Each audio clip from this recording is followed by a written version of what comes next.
Here I am, back at the office. Not a bad spot, is it?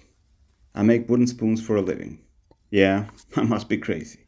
But a long time ago I decided I will live life by my own rules. So here I am. I work with hand tools only. It helps you to slow down to a normal human pace, unforced by the power of a machine. The end products also have a different feel. Call it a human touch, a soul, or anything you please. But it sure seems like something that's becoming more rare in this day and age. I guess that's why people seem to be fascinated by them. Even the way I get here is slow, by foot.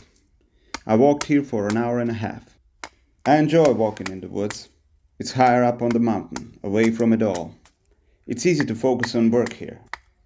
No modern distractions, no humans, just a few deer visitors now and then. You see that cherry tree on the left? That's what I'm currently using. It fell down in a storm almost a year ago. Cherry is my favorite. I hand saw it and split it into billets. Then I axed them out into spoon blanks. Everything I will need for about a week of carving. I carve them back at home. After carving, they dry for a day, and then the finishing cuts. They make them nice and smooth. And then decoration. You can see these parts of my work in some of my other videos. Here you can see me axing out a cooking spoon.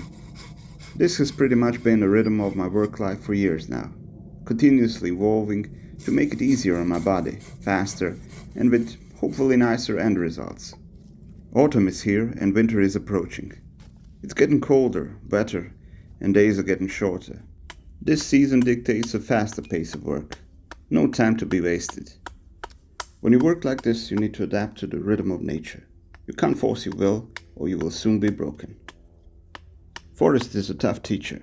It will push you to your limits and make you accept its dictates. I kinda like that. Expect to be humbled. You start enjoying simple things, something we have forgotten in our modern lives. The slow rhythmic tap of the axe echoing out through the woods. And here it is, another spoon all axed out. A few more and I'll be ready to head back home for another week of carving.